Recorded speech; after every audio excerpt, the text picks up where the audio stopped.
Solo para desvelados. Relatos de la medianoche. Suscríbete y comparte si te atreves.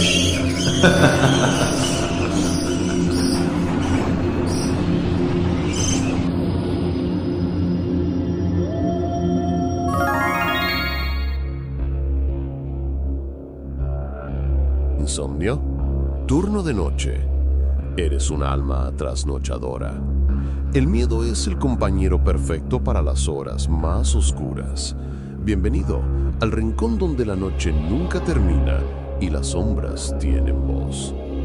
Solo para desvelados es tu dosis semanal de terror literario, especialmente diseñada para acompañar a quienes viven la noche, trabajadores nocturnos, estudiantes o cualquiera que luche contra el insomnio y busque una experiencia escalofriante para llenar las largas horas de la madrugada. Sumérgete en historias originales, todas escritas y narradas por mí, el autor, garantizando relatos frescos y profundamente inmersivos que no encontrarás en ningún otro lugar. Aquí, la ficción se siente aterradoramente real.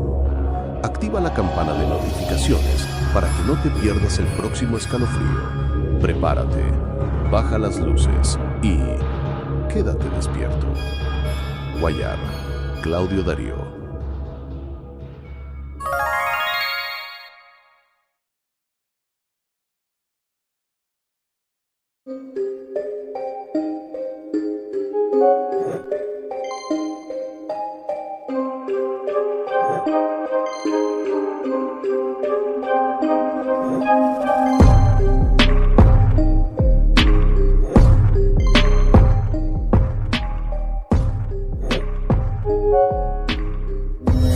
Muy buenas noches, desvelados.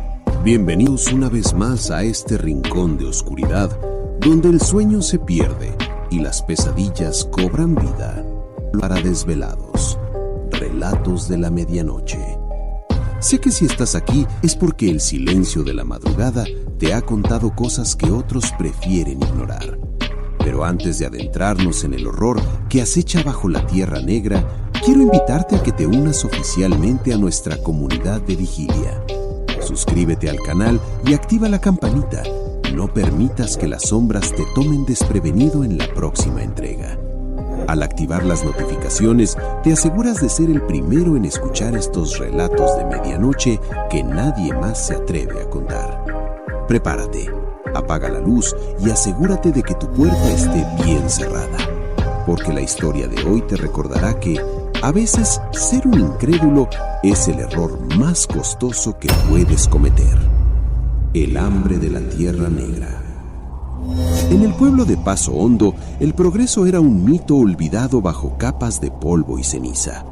Durante décadas, una maldición invisible parecía haberle secado las entrañas a la región. La lluvia pasaba de largo como si temiera tocar el suelo, y cualquier intento de los campesinos por sembrar terminaba en brotes marchitos que nacían ya negros, podridos desde la semilla.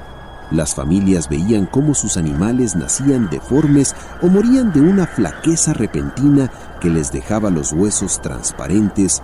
Los pozos solo daban un agua salobre, espesa, que envenenaba el ganado y dejaba a los hombres con la piel escamosa y los ojos hundidos. El hambre no era una racha de mala suerte, era una sombra constante que obligaba a los jóvenes a huir o a morir mirando el horizonte vacío. Sin embargo, en medio de ese desierto de muerte, se alzaba como un insulto la finca La Milagrosa. El nombre era una burla. El dueño, un hombre llamado Jaime, poseía el único terreno que florecía mientras el resto del pueblo se convertía en un cementerio de polvo. Marcos, un joven de mente racional y puños endurecidos por el trabajo, siempre se había burlado de los susurros que circulaban en las tabernas.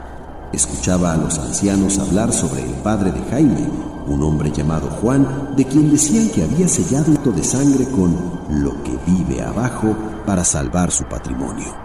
Para Marcos aquello no eran más que cuentos de viejos ignorantes, excusas para justificar el fracaso de los demás ante el éxito de uno solo. Él no creía en brujerías, ni en entierros, ni en deudas de sangre. Con esa arrogancia del incrédulo y empujado por un estómago vacío, se acercó a la finca de Jaime buscando trabajo, convencido de que su única amenaza sería el sol y el cansancio.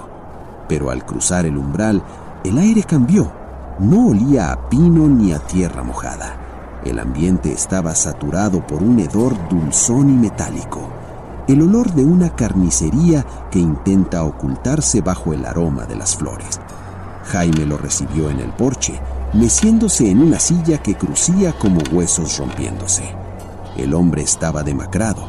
Su piel translúcida y amarillenta dejaba ver unas venas negras que parecían moverse por su cuenta. El trabajo es simple, Marcos, susurró Jaime. pero la tierra aquí es exigente. Si escuchas un latido bajo tus pies, no te detengas. Y sobre todo, cuando el sol se esconda, enciérrate en el granero. Marcos asintió con una sonrisa burlona, pensando para sus adentros que el viejo estaba loco por la soledad. La primera noche. Encerrado en el granero, Marcos esperaba dormir profundamente, pero a medida que la luna subía, el silencio fue reemplazado por un sonido sutil, un raspado rítmico contra las tablas del suelo. Eran como miles de agujas rascando la madera desde abajo. Marcos se quedó sentado en la oscuridad, burlándose de su propio miedo, diciéndose que eran ratas. Pero cuando sintió que el piso vibraba con un latido pesado y profundo, su escepticismo empezó a tambalearse. Pasó la noche en vela, con la extraña sensación de que el suelo lo estaba pesando. La segunda noche. El cansancio vencía a Marcos, pero el horror era más fuerte. Al caer el sol, el cielo se tiñó de un violeta enfermizo. Una vez encerrado, el sonido cambió. Ya no era un raspado, era un murmullo. Cientos de voces ahogadas, como si hablaran con la boca llena de barro, empezaron a subir desde el maizal. Marcos se tapó los oídos, repitiéndose que era el viento cislando entre las cañas. Pero entonces escuchó su nombre. Marcos, ven a ver la cosecha. Preso del pánico, encendió el fósforo y por un segundo vio como una de las raíces blancas y pálidas se retraía velozmente hacia un agujero en el suelo. Aquello no era viento, aquello no era naturaleza. Era la brujería de Juan manifestándose ante sus ojos incrédulos. La tercera noche. Una tormenta seca azotaba el valle. El aire se volvió tan espeso que Marcos sentía que se ahogaba. Fue entonces cuando escuchó el sonido espantoso, el de algo masticando, un crujido de cartílago desgarrado. Ya no podía negarlo. El escéptico que entró en la finca había muerto. Ahora solo quedaba un hombre aterrado ante lo imposible. Se asomó por una grieta en la madera podrida y lo que vio le borró cualquier rastro de duda. Bajo la luz de una luna enferma, el campo de Jaime estaba vivo.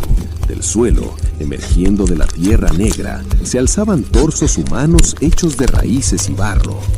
Jaime estaba entre ellos, de rodillas, ofreciendo sus propios brazos a las raíces que brotaban de la tierra como serpientes hambrientas. Mas no, Gritaba Jaime. cumplí la deuda de mi padre Juan. Marcos vio con horror cómo una raíz gruesa, llena de ventosas que supuraban pus, brotó del centro del campo y se enroscó en el cuello de Jaime. El sarmiento se introdujo por su garganta, inflándose mientras succionaba su vida. El cuerpo de Jaime se volvió una cáscara seca en segundos, mientras el maíz crecía de forma obscena, nutriéndose de aquel sacrificio. El silencio que siguió fue peor. Marcos sintió un frío repentino en sus pies. Al bajar la mirada, vio que las fibras pálidas y delgadas ya habían atravesado sus botas y se estaban cosiendo a sus tobillos, fusionándose con sus tendones. Intentó gritar, pero el aire en sus pulmones se volvió pesado, con sabor a lodo. Marcos, el que no creía en nada, ahora sentía cómo la brujería de la familia de Juan se convertía en su propia sangre. Al amanecer, la finca La Milagrosa lucía más espléndida que nunca. En el porche, una nueva figura se mecía en la silla. Era Marcos. Sus ojos estaban fijos, inyectados en un negro absoluto, y sus manos ya no eran de carne, sino de una madera fibrosa que latía al ritmo de la tierra. Había aprendido a creer de la peor manera posible, convirtiéndose en parte de la cosecha eterna. La tierra ha reclamado lo suyo, y Marcos finalmente aprendió que hay verdades que duelen más que el hambre.